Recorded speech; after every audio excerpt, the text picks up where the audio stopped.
Hello students, once again welcome to the online platform of Haldar E-Academy. আমরা আমাদের আগের ক্লাসে ওড টু অটম কবিতা কমপ্লিট করেছি।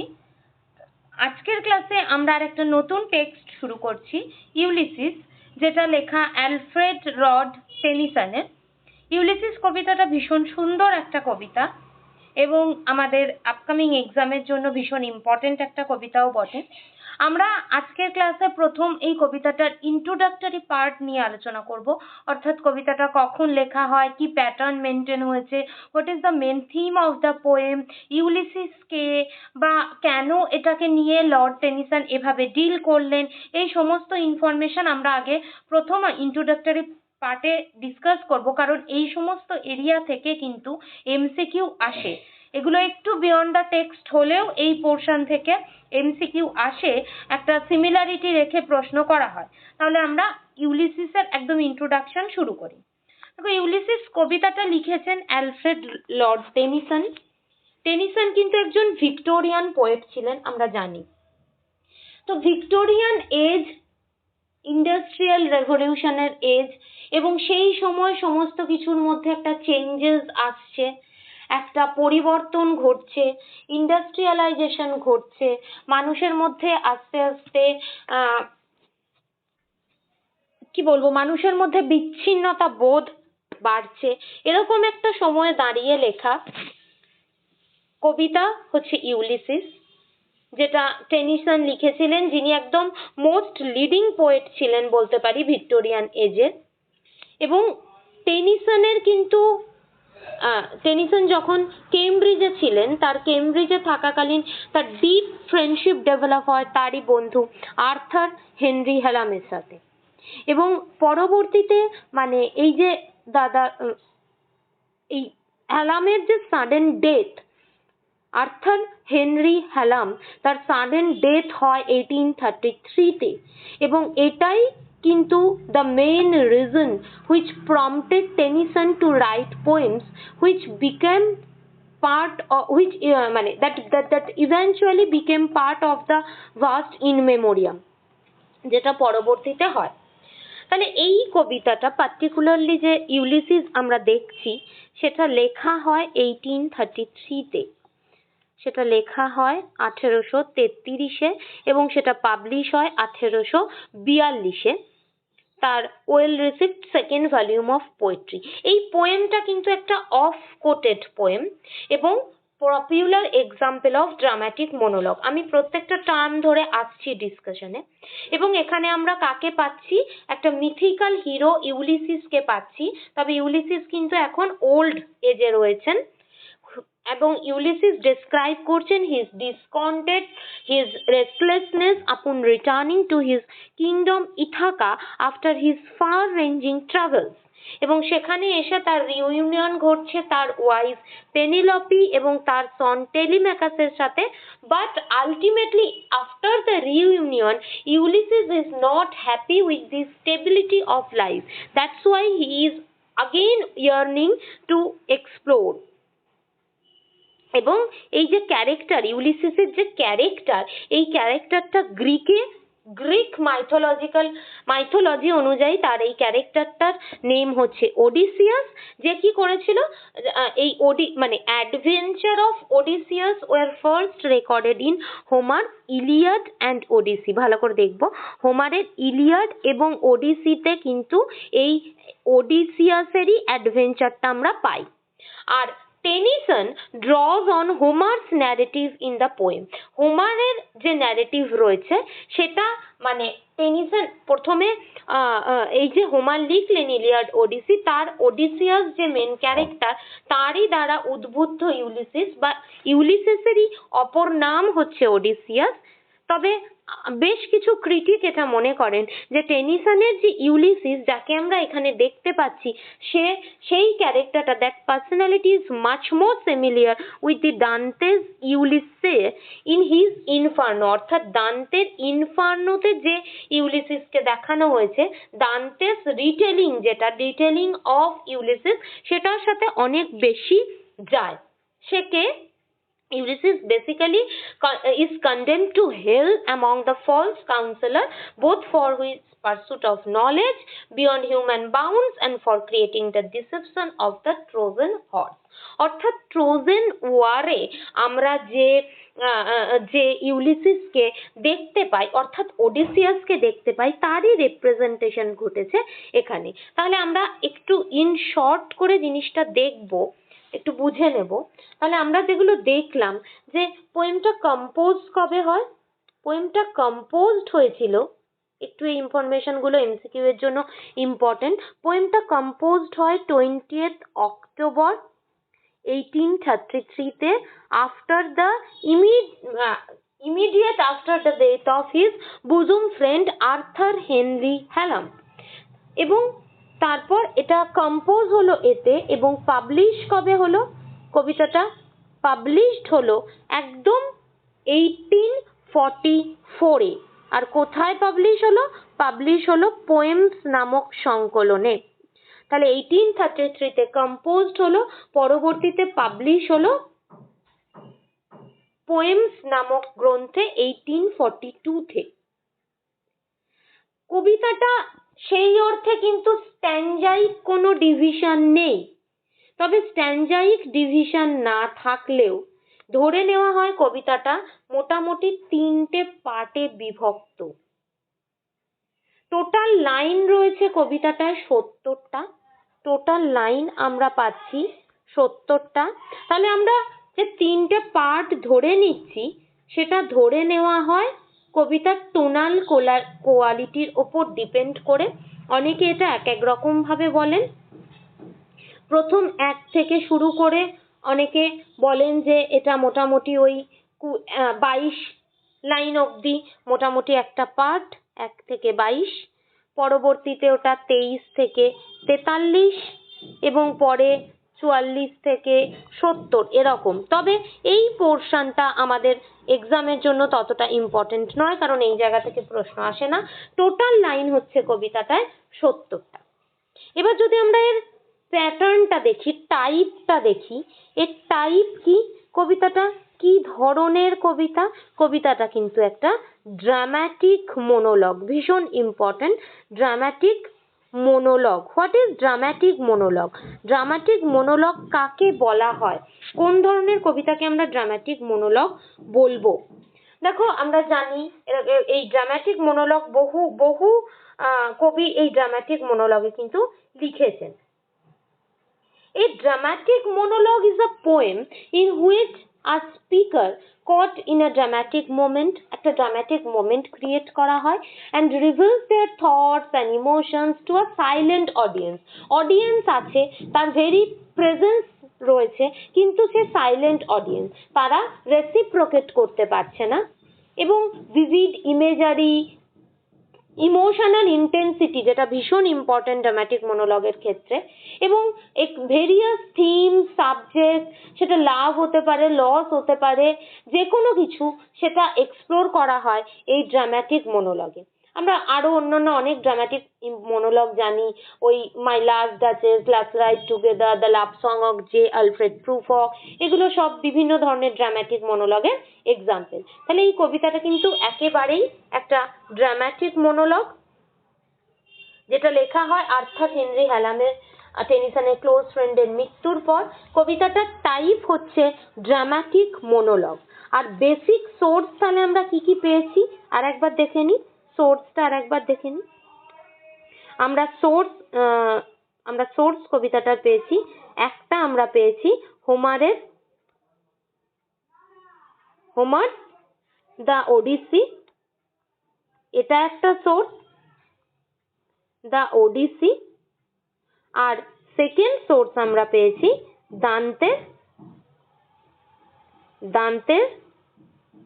দান্তের ইনফার্নো। এবার যদি প্রশ্নটা এরকম করা হয় যে কোনটার সাথে বেশি সিমিলারিটি রয়েছে, তখন আমরা দান্তের ইনফার্নো এই অপশনটার সাথে যাব, কারণ এটার সাথে বেশি সিমিলারিটি রয়েছে কবিতাটা। আচ্ছা, কবিতাটা এই যে সোর্স বললাম, তাহলে এই যে সোর্স, এই সোর্সের যে ক্যারেক্টারকে দেখানো হলো ওডিসিয়াসকে, তাহলে ওডিসিয়াস হচ্ছে গ্রিক ভার্সন, আমি লিখে দিচ্ছি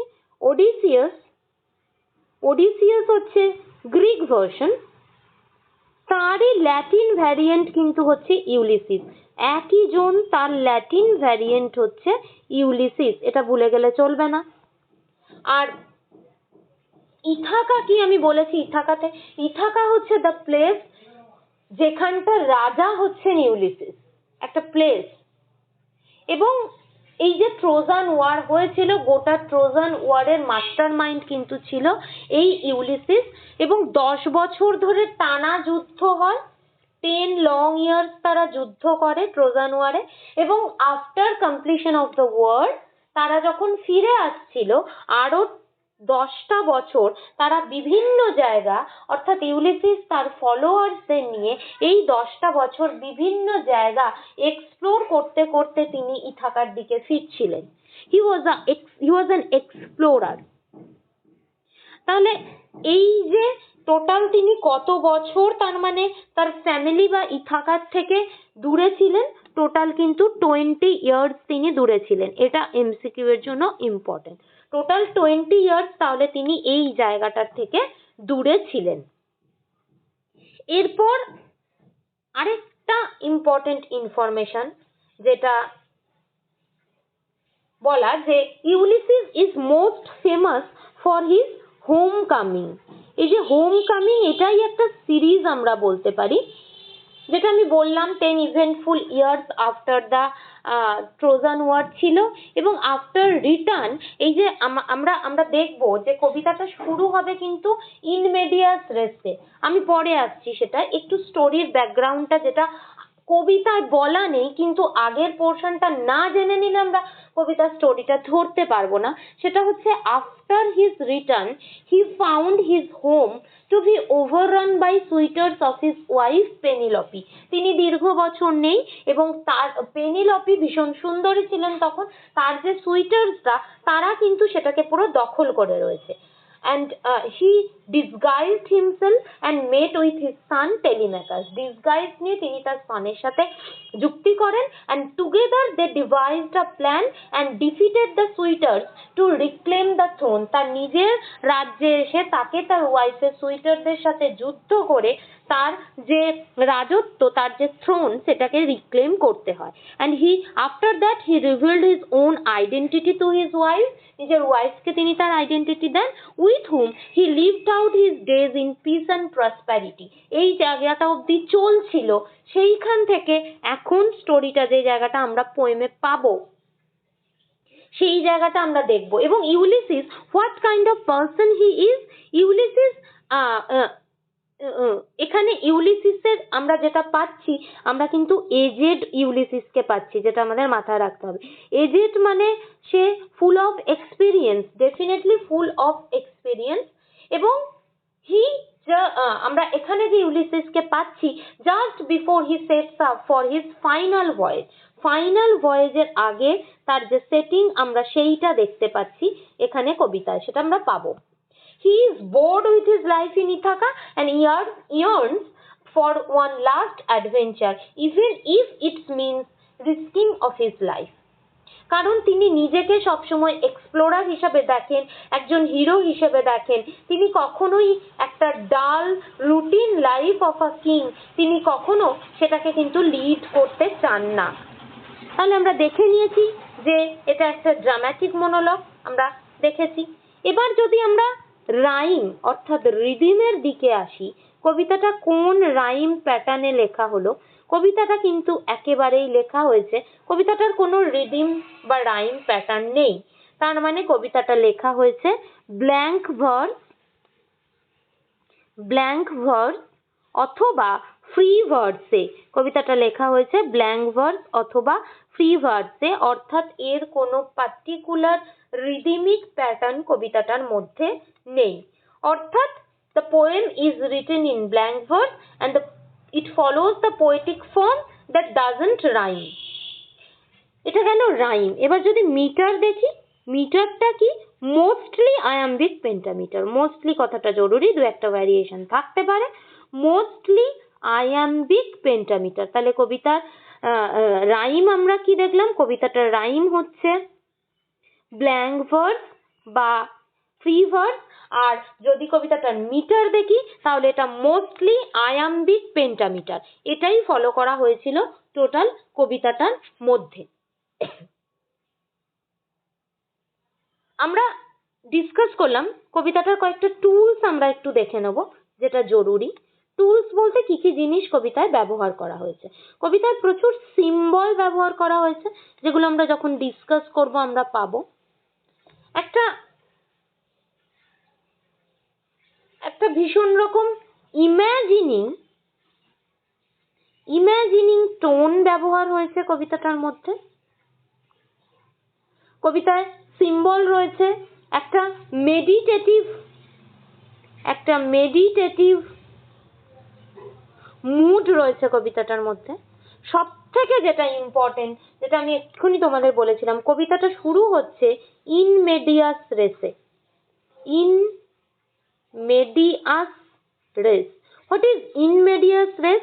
যখন কোনো রাইটিং, যখন কোনো কবিতা ইন পার্টিকুলার হঠাৎ করে এমন মনে হয় যে ইনসিডেন্টটার মাঝখান থেকে শুরু হয়ে গেল, এর আগে অনেক কিছু। যদি আমি অ্যাজ আ ব্যাকগ্রাউন্ড হিসাবে হু ইজ ইউলিসিস কে, ট্রোজান ওয়ারের সাথে তার কি সম্পর্ক, হোমারের ইলিয়াড, দান্তের ইনফার্নো, এগুলো কোনোটাই কিছু না মেনশন করে জাস্ট র্যান্ডামলি বলতে শুরু করে দিই স্টোরিটা, আমরা কিন্তু এর মেন ক্রাক্স অফ দ্য স্টোরিটা কেউ ধরতেই পারবো না যে what is the main motive of the poem. কবিতাটা লেখা কেন হলো?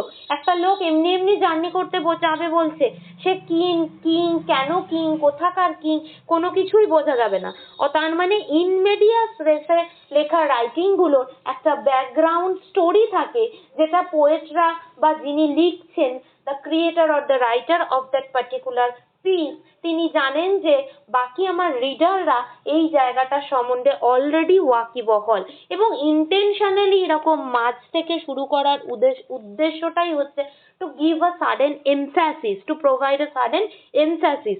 এই জায়গায় একটা এমফ্যাসিস পুট করে একটা কোনো কিছু ইভেন্টস এর মাঝখান থেকে যখন লেখা শুরু হয়, তখন সেটাকে বলা হয় ইন মেডিয়াস রেস। এই কবিতাটা কিন্তু ইন মেডিয়াস রেসে লেখা হয়েছে, যেটা এমসিকিউ এর জন্য ভীষণ ইম্পর্টেন্ট। তাহলে মোটামুটি আমরা যা দেখলাম যে এখানে ইউলিসিসের ক্যারেক্টারটা দেখানো হচ্ছে, তার ইন্টেনশন সেটাকে দেখানো হচ্ছে, এবং তার সাথে সাথে আমরা যেটা পাবো যে despite his reunion with his wife Penelope, তিনি রিটার্ন করলেন after returning from that long Trojan War and the long exploration of the world. After returning to his own land, he